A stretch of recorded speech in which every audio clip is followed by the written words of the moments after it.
Swayam Prabha. Digital India. Educated India.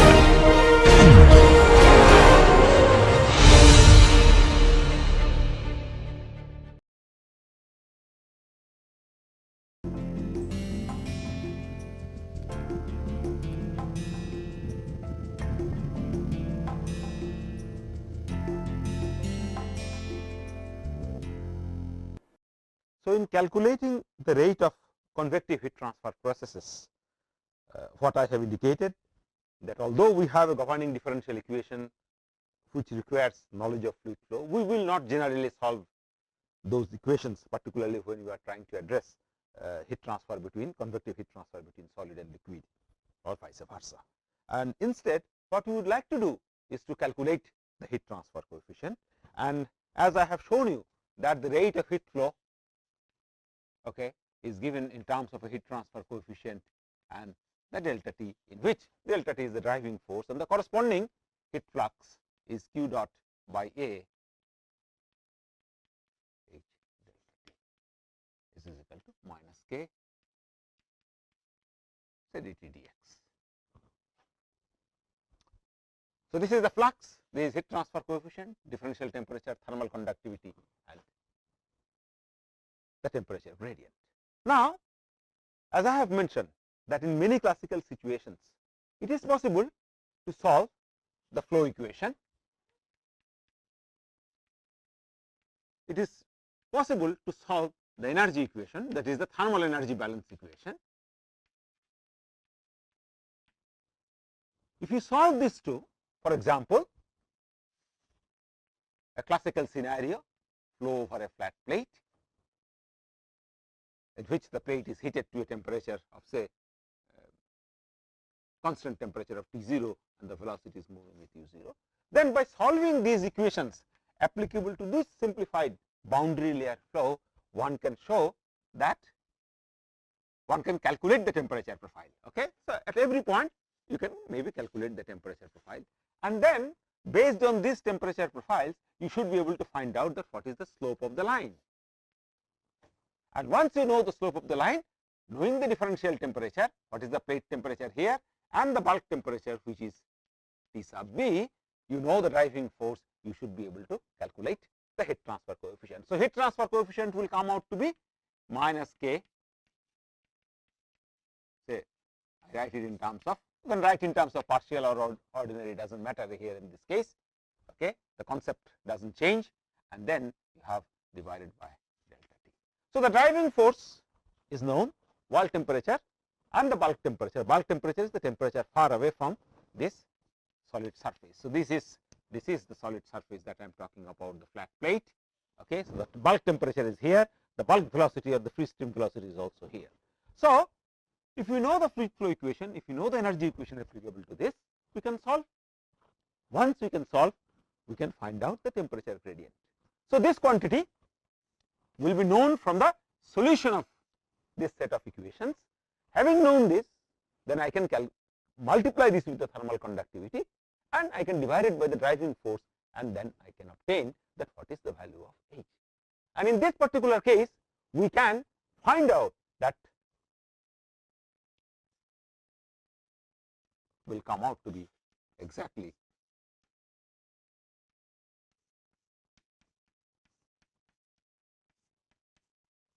this is a flat plate force convective heat transfer correlation.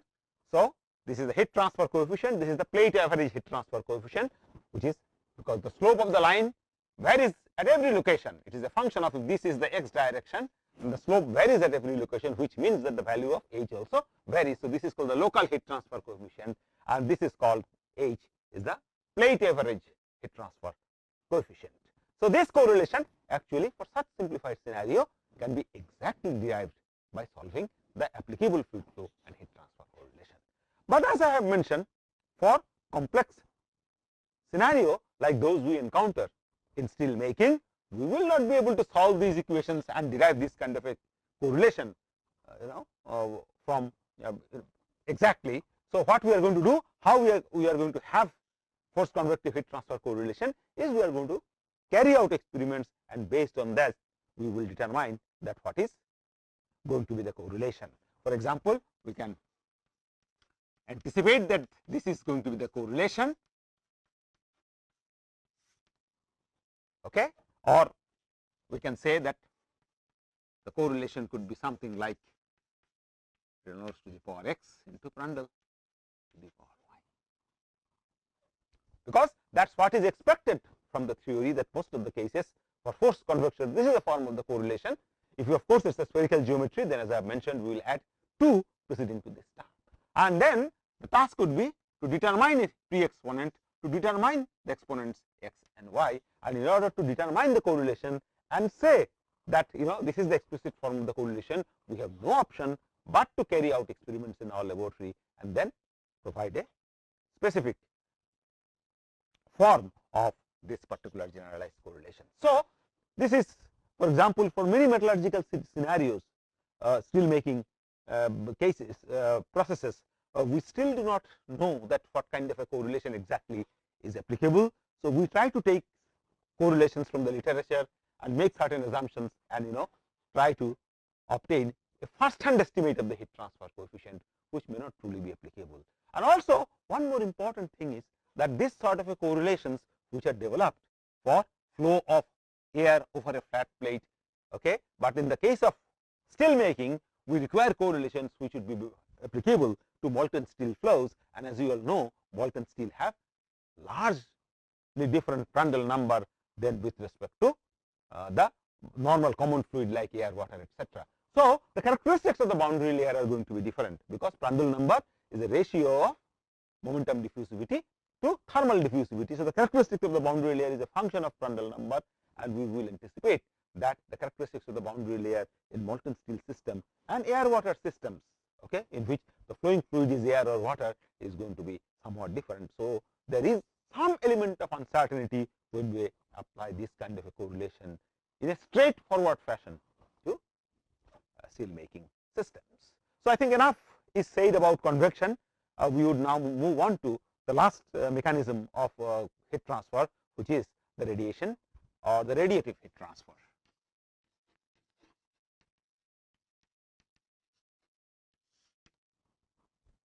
So, the rate law, so we know the rate law for heat conduction, which is the Fourier's equation. Then we have rate law for radiation, and that radiation is the Stephen's equation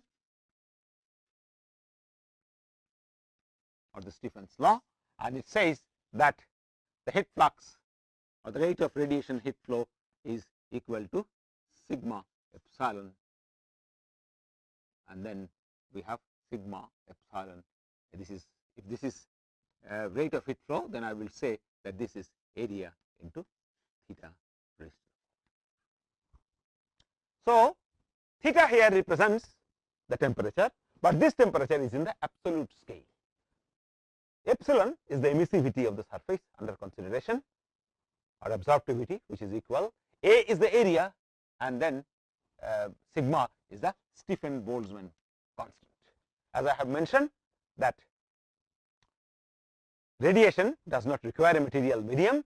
So, it is an electromagnetic wave basically, and so without a material medium heat can be transferred from one location to another location, and this is precisely.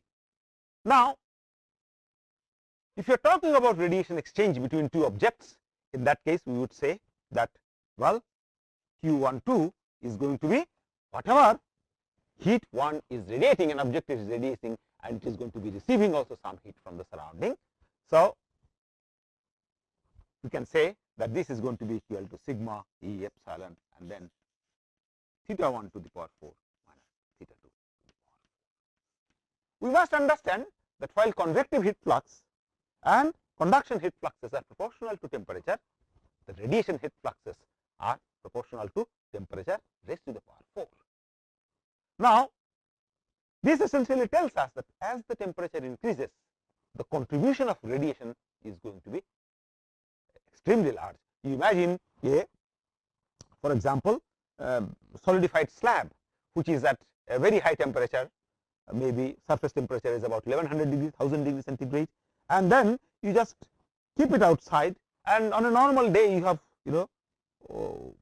breeze blowing over the slab, so you have a convective heat transfer also, and the radiation heat transfer also, radiation loss also. And there you can see, if you are talking of this term, this is going to be 1000 plus 273, so there is going to be 1273 raised to the power 4, okay, and the ambient temperature could be 25 degrees plus 273, which is 298 raised to the power 4. So the contribution of this term, it's an enormous, the order of magnitude of this term is going to be enormous, particularly at elevated temperature. In radiation, for example, one concept comes into the picture. There are many definitions, like for example, a black body.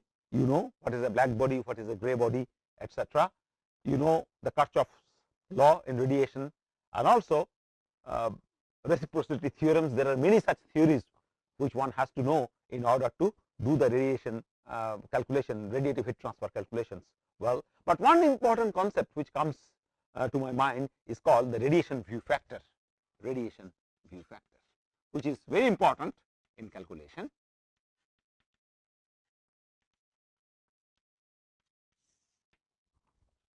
This expression essentially tells us that whatever radiation is given out by an object, it is received by the other object.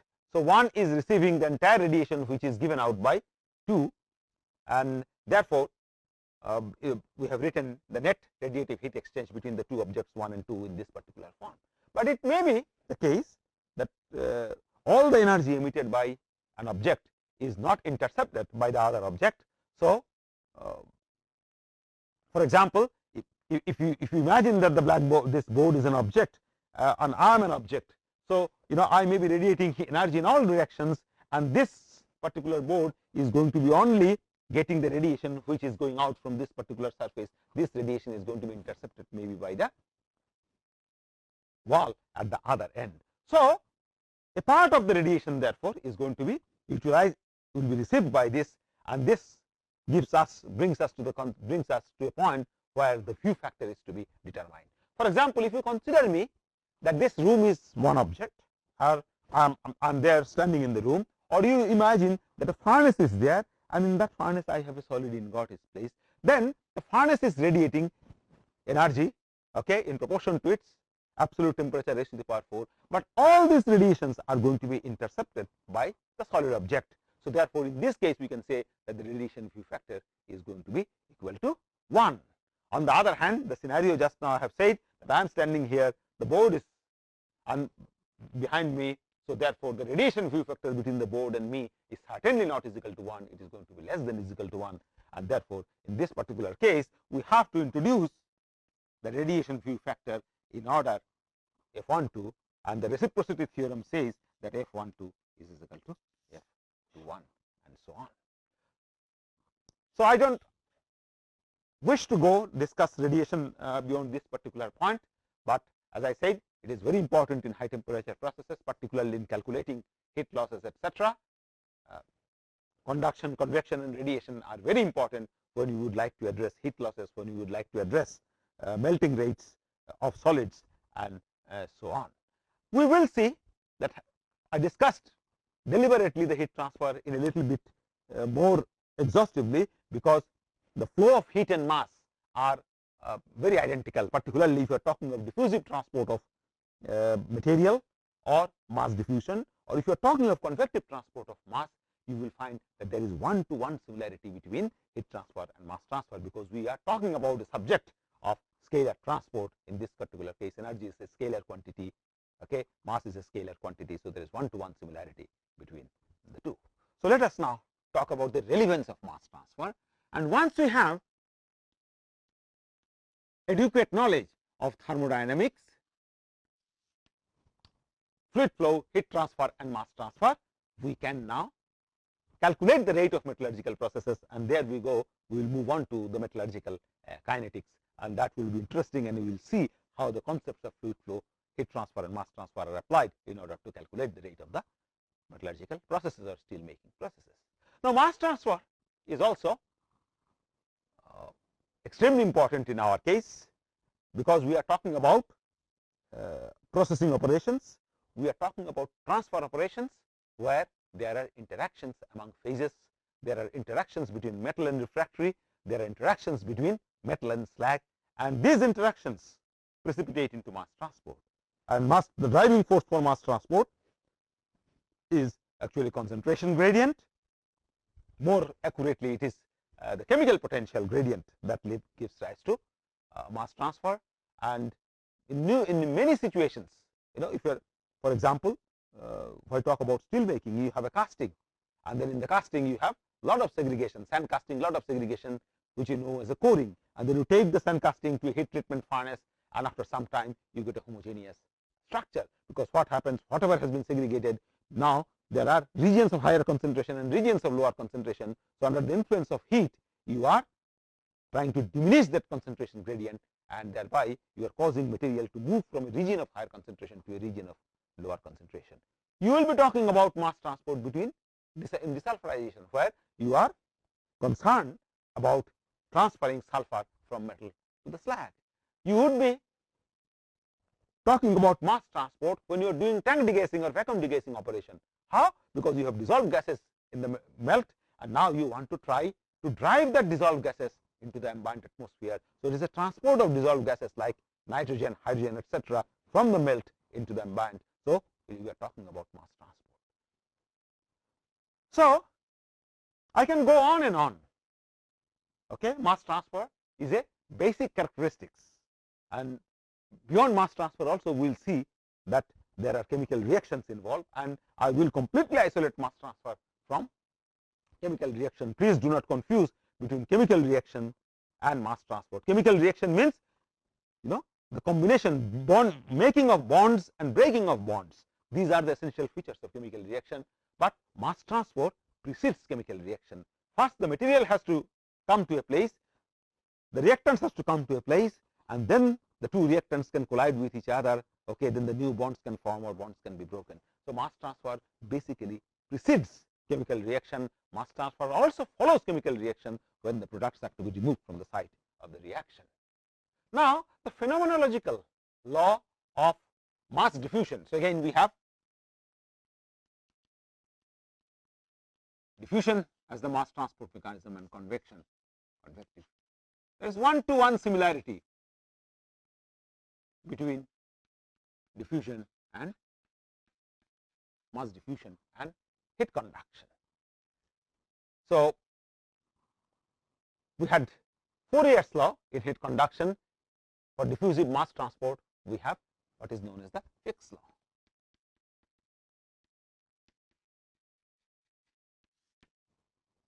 And Fick's law states that flux, which could be mass flux denoted by J, or molar flux. Flux of what? Flux of a species I. J is the mass flux, N is the molar flux of a species I. Flux is a vector quantity, so I will specify in which direction. We can say it is equal to minus d del x.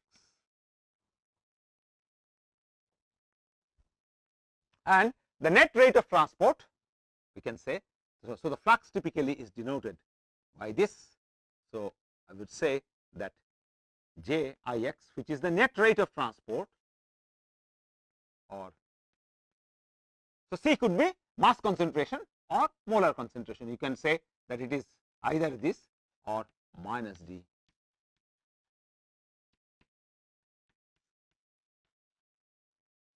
When you are talking about mass flux, we are talking about concentration in mass unit. We are talking about molar flux, we are talking about concentration in molar unit. So this is moles per centimeter cube or moles per meter cube. This is could be mass per unit volume, which is essentially is equal to density or dimensionally equal to density. So therefore this is going to be is equal to nothing but area or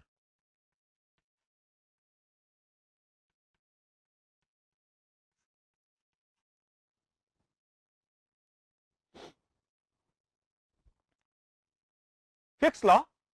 We must understand that these equations we have expressed in terms of concentration, but in multi-component system the concentration is not the correct entity. The correct entity is going to be chemical potential, because you may have read about the Darkins experiment, whereby it was possible to transfer mass from a region of lower concentration to a region of higher concentration. It is because of the simple fact that in a region of lower concentration actually of carbon, the activity of carbon was higher because of the solutal interactions. Okay.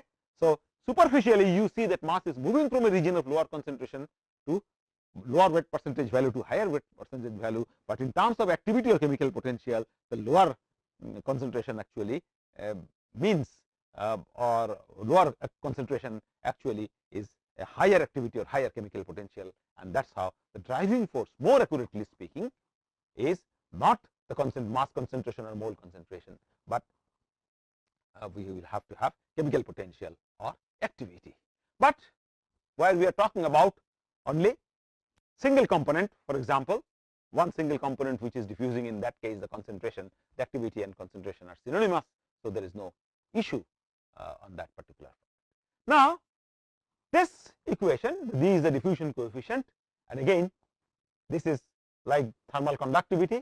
We have this diffusion coefficient which is a thermally activated process, so it follows the rate equation like exponential minus q by RT. So, the diffusion coefficient is a state property, just like thermal conductivity, it depends on the temperature under consideration. So, if you know the temperature, you will know the diffusion coefficient, and to know the flux or the net rate of transport, what is needed is the concentration gradient.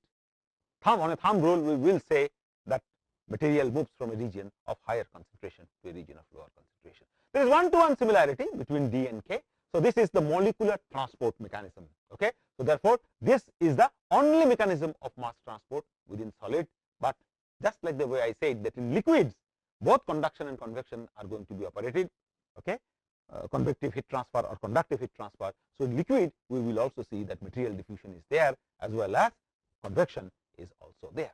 We must remember that there is no counterpart of radiation in mass transfer. It is well known, mass requires material medium to be transported, unlike heat which does not always require material medium to be transported. Now, using this basic phenomenological description of diffusion or Fick's law, we should be able to do a control volume analysis, which we have done already in the context of mass transport or diffusion, and do a balance amount of mass or material coming in through the control volume and amount of mass leaving through the control volume in all three directions, Z, X and Y, plus the net rate of mass generation, which could be because of chemical reaction taking place between two species, should be the net rate of accumulation of mass in the system. So, a similar equation which I have written earlier, if you remember what I have done, I wrote the corresponding heat conduction equation as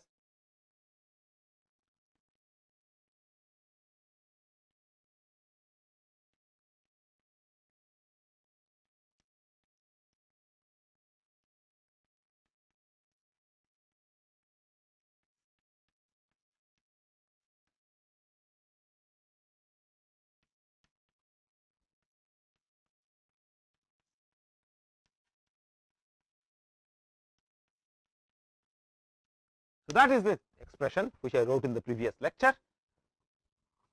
The energy balance within a solid object unsteady state. So, the net rate of accumulation of heat is equal to net flux of heat in the x direction, y direction, z direction due to conduction plus the net rate of heat generation. There is a one-to-one similarity now, and I can say that the corresponding mass equation could be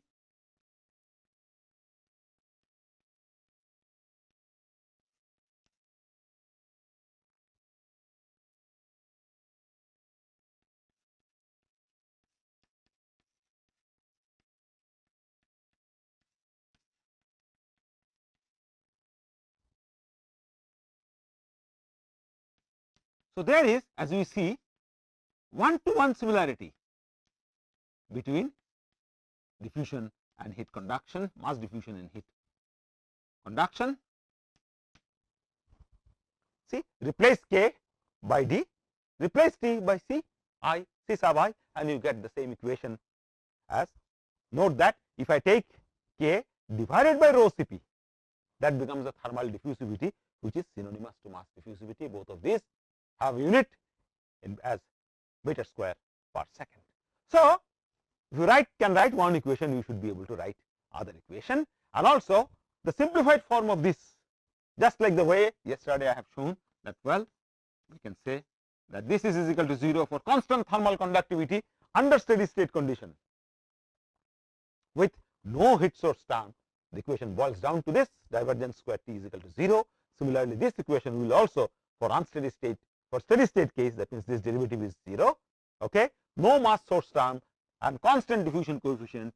This will also boils down, which is nothing but the popular Laplace equation. So, if you can solve this equation now, we should be able to find out that what is the concentration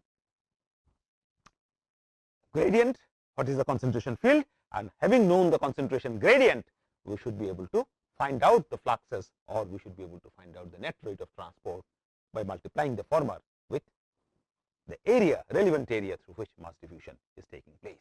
Just like the way these equations require boundary conditions, that means at the surface of the object you have to have flux or temperature provided. Similarly, for this also in the three-dimensional domain, you have two values of excess, you have 6 different phases. You are considering a three-dimensional domain, mass transport along x, y, and z. So, you have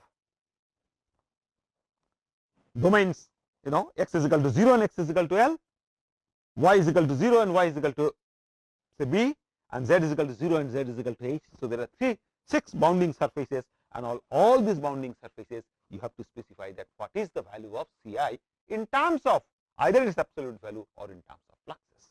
So, given the initial condition, given the boundary conditions in terms of either mass flux or concentration profile, we should be able to solve this equation, and if we solve this equation, we will know C as a function of concentration as a function of distance, and once we know concentration as a function of distance, we can evaluate the derivative and find out the corresponding mass flux along x, y, and z direction. Now, coming to convection, again we have the same kind of an equation that we have seen in the context of heat transfer. So, when you try to calculate convective mass transfer rates, so let me just tell one. So, diffusion, where we are going to calculate? So, diffusion, rate of diffusion would be relevant, just like the way I gave you an example of ingot heating for to make to explain the relevance of heat conduction. So, mass diffusion could be completely relevant, or totally controlling the mass flow, for example, flow of carbon in a coat structure or in a casting. So, within any solidified object, if there is a concentration inhomogeneity and you are trying to move one species from one location to another location, or getting a homogeneous structure, in that case you can see that within the solid, the flow of material from one point to another point is going to be purely by diffusion. On the other hand, when you talk of convective mass transfer, that means the mass transfer is now aided by fluid motion, and whatever I said about convective heat transfer yesterday is going to be totally applicable to convective mass transfer as well. So, therefore, in order to calculate the convective mass transfer rates, it is understood, I repeat again, we will require the fluid flow to be known first. So, having obtained the flow, our objective would be to calculate the mass transfer rates, and the convective mass transfer equation will exactly look the same as we have done in the case of a. So, for example, yesterday whatever I wrote, and today the concentration, once we put in the convection term here, so what we are going to see, the left hand side will look like, okay, let me just erase this, and then this is going to be easy. So, I can write it like this, if you remember whatever I have written. So, this is the original term, and I have, this is a conduction, this is a diffusion flux. So, I have made a net flux expression, and I said that along x direction mass is flowing not purely because of diffusion, because we are talking of convective mass transport, mass is flowing because of convection also, and the net flux was expressed that within this bracket I had this term minus a convective flux, which was something like, for heat transfer I said that this term looks like something like this, and in the case of mass transport it is going to look something like U into So, therefore, we can say that if you bring this down here, you can look at your notes and then appreciate the similarity, then say the first order derivatives, and then we have u into Ci. So, if this is ux, then in the y direction we have u into uy into Ci, and then in the z direction you have uz into Ci, and then we have this particular expression. Okay, this is no more relevant. I just wanted to explain to you. So, these are the convective fluxes, and when in the previous lecture when I wrote the corresponding heat flow equation, first equation I wrote was that I brought in another term here, and then in the second step I transported this term with a negative sign to the left hand side, and this is the convection along the x direction, this is the convection along the y direction, this is the convection along the z direction. More specifically, convective heat transfer along x direction, convective mass transport along x direction, convective mass transport along y direction, and convective mass transport along the z direction. So, the same sort of an equation. Well, we have 3 terms on convection, 3 terms on mass diffusion, 1 source term, and 1 unsteady state term. So, we have 4 terms on the left hand side, 4 terms on the right hand side, exactly the same equation as you would encounter in the case of convective heat transfer. So, the same logic stays that for every problem we are not going to solve this kind of an equation. We need a much more simplified approach, and again there is one-to-one analogy between heat and mass transport, and it is said that, well, we can say that mass transport is a first order process. So, therefore, we have a mass transfer coefficient, and that mass transfer coefficient is Km, and this Km multiplied by area multiplied by the driving force delta Ci essentially gives us the net rate of transport. Just like the way I said that the net rate of heat transport is equal to heat transfer coefficient into the area through which heat is flowing and multiplied by the temperature differential which drives the heat transfer. In the case of mass transport, we have, so this you can see the similarity. So, the heat flux was q dot, and then this is equal to h into a into delta t. So, that was the rate of heat flow, and now Ni represents the rate of mass flow, and in which Km represents the mass transfer coefficient. H is the heat transfer coefficient, Km is the mass transfer coefficient. H was a function of fluid flow, Km is also a function of fluid flow. So, therefore, Km cannot be known unless and until we have idea about the fluid flow. So, indirectly through these expressions, through such expressions we incorporate, or through Km we incorporate the influence of fluid flow in the system itself. So, in convective mass transport, therefore, the main objective for calculation of mass transport rates boils down to the calculation of the convective mass transport coefficient. Okay, if you can somehow calculate Km, in that case delta Ci will be known to us, and this is a very interesting. The concepts of thermodynamics really comes here in order to find out what that delta Ci, and I am going to explain to you subsequently when we talk about metallurgical kinetics. The area which is relevant to transport will be always known to us, and therefore we should be able to calculate without much difficulty the rate, provided we know the mass transfer coefficient. Now, just like the way we had a free convective heat transfer and forced convective heat transfer, we have free convective mass transfer and free forced convective mass transfer. So, because of solutal concentration gradient, just like the way because of thermal gradients we have density difference in the system which precipitates into some kind of a weak convection current which we call as free convection. Now, in the case of mass transport also, if you have concentration gradients in a fluid, and that concentration gradients can precipitate in density differential, and again this density differential can induce some kind of a weak motion in the system. So, this is called solutal convection. Now, if you have both free convection heat transfer and free convection mass transfer, because of temperature difference as well as because of concentration difference, we call that convection as thermosolutal convection.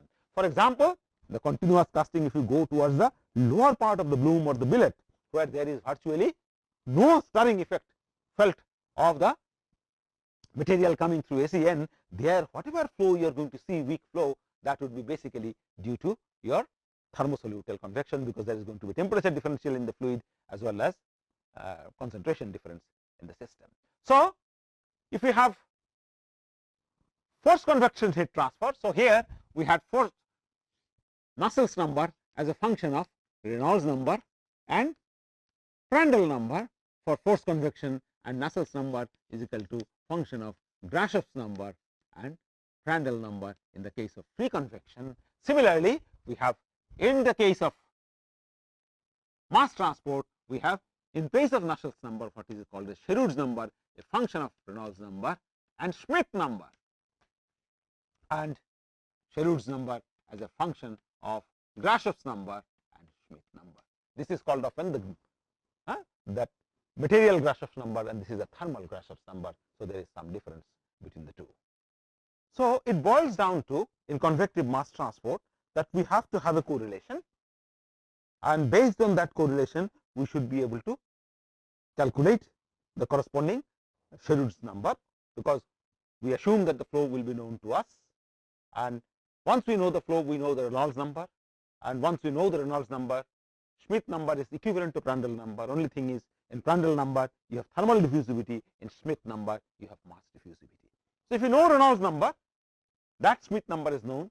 If a correlation is available, you will be able to find out what that Sherwood number is equal to, and once you know the Sherwood's number, you will be able to find out that what is the mass transport coefficient, and once you know the mass transport coefficient, the task is now simple, and you multiply that mass transfer coefficient with area and you get the net rate of transport of I.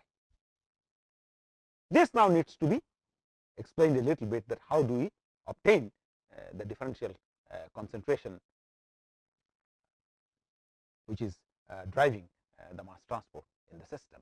Now, there is a lot of analogy between heat and mass transport. Therefore, many a times the correlation which is derived for some simple situations in heat transfer, they can be applicable in a straightforward manner to mass transport also. For example, I have given you the Range-Marshall correlation for heat transfer. Similarly, the Range-Marshall correlation for mass transport is, which is valid for laminar flow, for spherical geometry. So, you can see the analogy between heat and mass transport, the characteristics between the similarities between thermal and concentration boundary layers, and the similarities between the correlations. So, for every situation in mass transport, therefore, we need not have to have a correlation. If a heat transfer correlation is available, we can convert that or make that correlation applicable to mass transport also. Alternatively, if we do not have correlations available for any given situation, we have no option but to go back and carry out experiments and derive the correlation itself. Now, let us look at the mass transport and chemical reaction on which the concentration really concentration differential really is, on the basis of which concentration differential is estimated. Now, suppose let us look at a metallurgical process, a mass transport process. Suppose we have an interface, and this interface is slag is here and metal is here. Suppose we have, so this is I say slag because I am going to use S and metal, and then we have sulfur in the metal, and eventually we have sulfur 2 minus in the slag. So, we have oxygen 2 minus in the metal, and what happens is that we get oxygen in the metal. So, how does the reaction, what is this imply? This implies, for example, calcium oxide. So, this is the slag metal reaction, which I can represent as S in metal plus O2 minus in slag, and if I consider the equilibrium for a moment, and then I write S2 minus in slag oxygen. So, this is the reaction, chemical reaction. And now, if you look at it, this reaction essentially implies that this is phase 1 metal, this is phase 2. So, it is a heterogeneous chemical reaction. and this heterogeneal chemical reaction now takes place at this phase boundaries. In order that the reaction takes place at the phase boundaries, we would like to have sulfur from the bulk moving to the metal. We have to have oxygen ion meeting slag metal interface. Then a chemical reaction takes place, and once the chemical reaction takes place, sulfur moves to the slag and oxygen moves to the metal. So now you see the desulfurization can be clubbed into 4 different kinetic steps. So we are gradually getting into the subject of metallurgical kinetics, and then we will see the relevance that how can you calculate these terms. So let us remember this. We will discuss kinetics, get back here, and then do the rate calculation to explain the matter better to you. So the entire process of desulfurization is comprised of 4 different mass transport steps. Mass of sulfur transfer from bulk to the interface, oxygen ion transfer from the bulk of slag to the interface. Then these are the 2 mass transport steps. Once these have occurred, then the chemical reaction takes place. Okay? And after the chemical reaction, again sulfur from the interface is moved into the bulk of the slag, and oxygen is moved from the interface to the bulk of the metal. Because if we allow oxygen and sulfur to accumulate at the interface, then what is going to happen? The reaction is going to come to a halt. Okay, the reaction will not proceed. So what we are talking about now is not equilibrium, but continuous transfer of sulfur. So the continuous transfer of sulfur essentially, as I have mentioned, are comprised of 5 different kinetic steps, of which 4 are mass transfer. Okay, transfer from bulk to the interface or moving from the interface to the bulk, and 1 is the chemical reaction. So these are called the individual kinetic steps, and the rate of the desulfurization is going to be a function of the rate of the individual kinetic steps. What does that mean? That this mass transfer of sulfur from the bulk to the interface will also have some rate. Maybe it is a convection is taking place. So I will find out that what is the rate of transport of this. I will have to calculate the flux, convection flux or convection plus diffusion flux. So there is a rate of net rate of transport, 5 kg moles of sulfur per second to the interface. Similarly, I have a rate of transport for this. I have a rate for chemical reaction also, forward reaction. So all the 5 steps that I have just now mentioned, they are all associated with their individual rate, which essentially, and this is called the intrinsic rate of each of the kinetic processes. So for example, now I give this example in the classroom, that suppose you stay in you are a student, you stay in your hostel, and your hostel is quite far away, you have a bicycle. So to attend to the class at 8 o'clock, suppose you get up at 7:30. So you take 5 minutes to brush up, another 10 minutes to have your breakfast, and then another 10 minutes to bike down to the classroom to get there 5 minutes before time. So 10 plus 10 plus 5. So these are the time taken for the 3 individual steps, and the total time that you take to reach the classroom from your hostel is a summation of all these activities. Okay. Similarly, the rate, overall rate of desulfurization there here we are going to see is the summation of the rate of mass transport, summation of this rate of 4 mass transport steps, 2 in the metal phase, 2 in the slag phase plus. Now it may be possible that the rates are not comparable. Some rates are very high, some rates are very slow. Now the slow step is going to control the rate of the process, because these are all operating, these kinetic steps are all operating in series. What do I mean? That if I stop one of the kinetic steps, and kinetic steps means the individual steps, transfer of metal from sulfur from bulk to the interface. This is one simple kinetic step. So if I stop one of these steps, 5 steps, any of the 5 steps, the process of desulfurization or the mass transfer of chemical reaction, which essentially is the desulfurization, will come to a standstill. So when the processes are connected in series, individual kinetic steps are connected in series, it is the slowest step that is going to determine the rate. For example, I go back to that classroom problem, and now I say that you take 2 minutes to brush your teeth, to get freshen up and dress, 5 minutes to have breakfast, and then 20 minutes to bike down from your hostel to the classroom. That means these activities, okay, the efficiency with which you carry out these activities are not same. The biking takes much longer time than eating your breakfast or getting up from the bed itself. So therefore, I can say that, look, if you can now, instead of biking, bicycling, if you can buy a motorbike and then expedite the rate, you should be able to reach the class much faster. Okay, so if you are biking, use a motorbike, in that case maybe you should be able to reach the classroom in about just 2 minutes of time, and then you say that again, now my rates are comparable. One is 2 minutes, second is 5 minutes, and with a motorbike also it is 2 minutes. So in 9 minutes I should be able to get to my classroom. But alternatively, in the previous case, if bicycling takes 15 to 20 minutes, in that case you can say that, well, this is the slowest step, and this is the reason why I am getting late to the class. I cannot possibly be more efficient in terms of brushing my teeth or getting dressed up or eating breakfast, but if I can somehow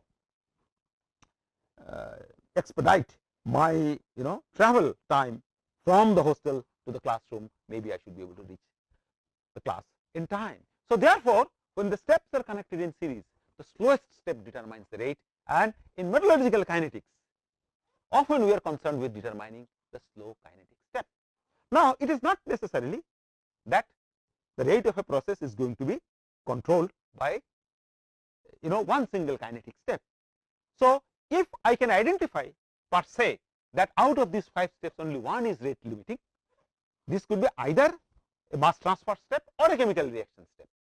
Okay, forget about mass transfer in metal or the slag, we are not talking about it, but essentially the nature of the desulfurization process gives us 2 types of kinetic steps, mass transfer and chemical reaction. So when both mass transfer and chemical reaction both control the rate, that means the individual intrinsic rate of these processes are identical, then we say that it is a mixed control scenario. So the possibilities are 3. Either the process could be mass transport control, or the process could be chemically controlled. When you say chemically controlled, it means the mass transport steps are very, very fast, the chemical reaction itself is very, very small. Okay? Or third possibility is that both mass transport and chemical reaction can be rate limiting, and they control the rate. Now, the rate of chemical reaction, let us now generalize the subject. The rate of chemical reaction, okay, at elevated temperature follows what kind of a law? Arrhenius rate law, A exponential Q by RT. Therefore, this tells us that as temperature is increased, the rate of the chemical reaction increases significantly. So therefore, the rate of a chemical reaction, okay, so we have 2 mass transport step before this chemical reaction, 2 mass transport step after this chemical reaction, and now we are looking at just this one step, and we conclude that, look, based on the Arrhenius rate law, we can expect that the rate of the chemical reaction under still making condition where temperature is 1873 Kelvin could be really very, very fast, very, very fast. If the rate of a chemical reaction is very, very fast, what does that mean? That means the process will tend to reach equilibrium very, very fast, and therefore we can say that under that condition, as a thumb rule, we can say that chemical reactions would be operating under equilibrium condition, because the rate of the chemical reaction is fast. Does that mean there are no exceptions? Yes, there are few exceptions where chemical reaction even at high temperature is rate limiting, but that is besides the point.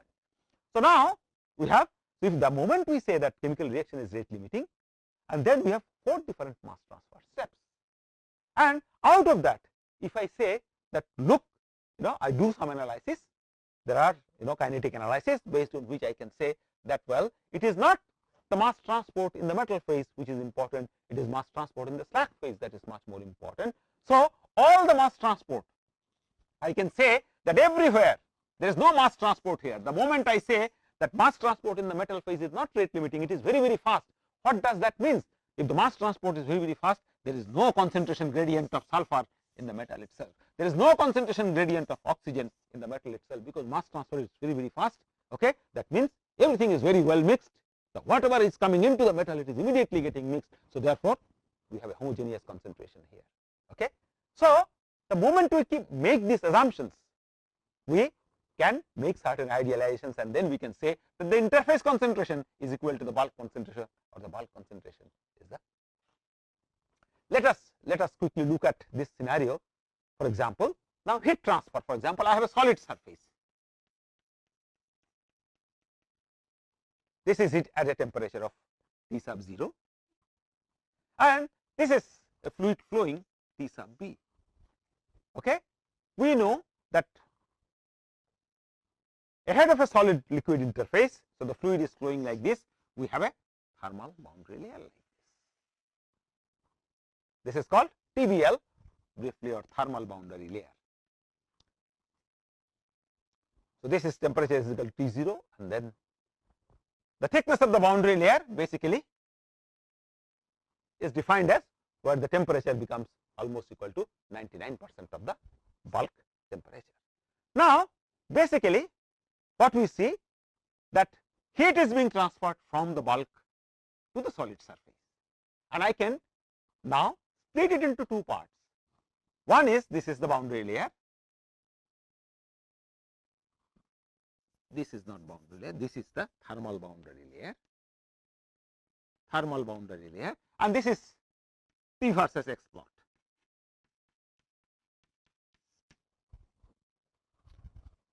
So heat is going to be transported now from the bulk to the surface, and I can split it up into two different parts. I can say, look, heat is transferred from the bulk to the interface, and from the interface then through the thermal boundary layer. Now the moment I say this, I can say that the rate of heat transfer is controlled by, I can make this assumption that there are two steps which controls the rate of heat transport in the bulk phase as well as transport within the boundary layer.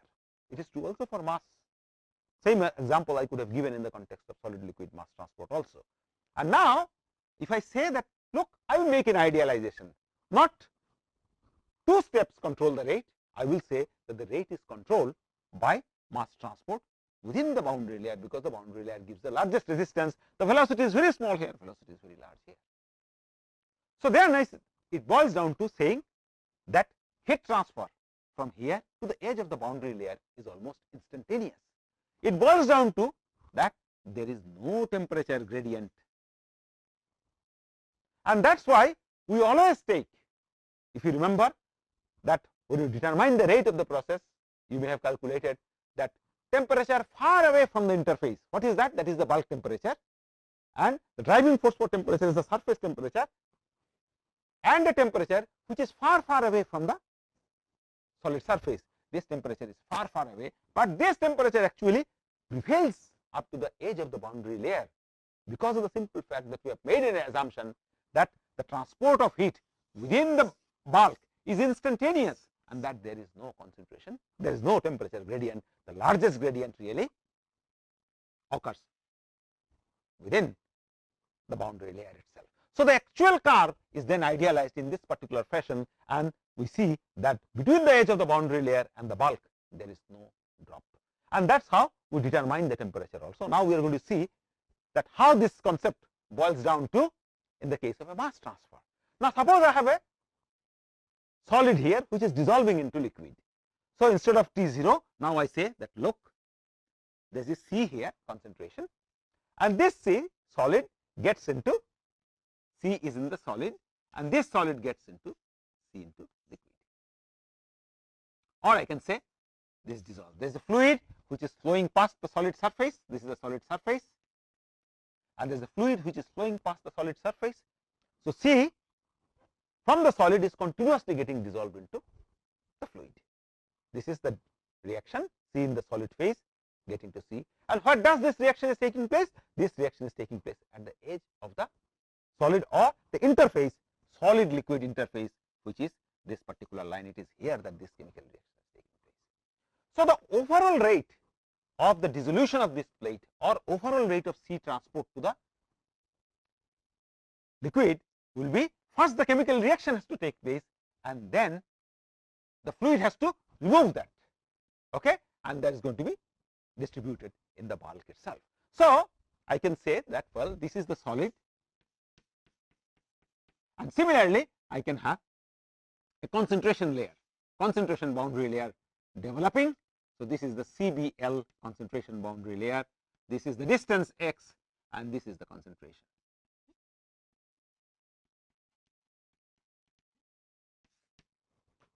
So therefore now we can say that, look, far away from the interface it is the bulk concentration, but this bulk concentration I can assume it to prevail up to this particular interface. I have made this assumption that within the bulk the concentration, there is no concentration gradient, the mixing is very rapid. It is true, because in the bulk the agitation, level of agitation is far intense than it is near the wall itself. So therefore the driving force of concentration becomes, this is Cv is known, but what is this concentration here? So that determines the driving force for concentration which I have used in this particular expression.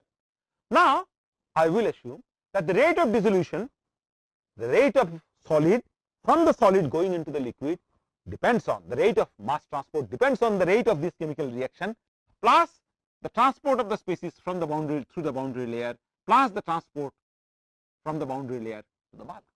But the third step does not exist. The transport is determined by only two steps, the rate of the chemical reaction at the interface plus the transport across the boundary layer. I apply my judgment of high temperature kinetics, and if I say that, look, if the process is occurring under high temperature, okay, in that case I can say this equation will be close to equilibrium, and if this equation is close to equilibrium, therefore the rate of mass transport is going to be dictated totally by the rate of boundary layer or transport through the boundary layer itself. Now the moment I say that this chemical reaction is under at equilibrium, we can apply our knowledge of thermodynamics and say, we can write down that K equilibrium is equal to activity of carbon or activity of C, okay, in the phase, and then activity of C in the solid phase. And if I know now K equilibrium from my delta G naught value at that particular temperature, I should be able to find out, or if it is a dilute solution, I can say it is wet percentage of C divided by activity of, if it is a solid phase, pure solid phase, then you say this is equal to 1. Okay. So therefore if you know delta G naught, because delta G naught values will be known maybe from Millingham diagram type of diagrams or from thermodynamic data book. So knowing the temperature, I will be able to calculate delta G naught is equal to minus RT ln K. K equilibrium will be calculated, and this wet percentage of carbon at the interface, okay, this concentration will be known to us. So while in the case of heat transfer, we are going to determine the surface concentration by using some kind of a pyrometer or thermometric devices. In the case of mass transfer, often the interfacial concentration is going to be determined through thermodynamic considerations.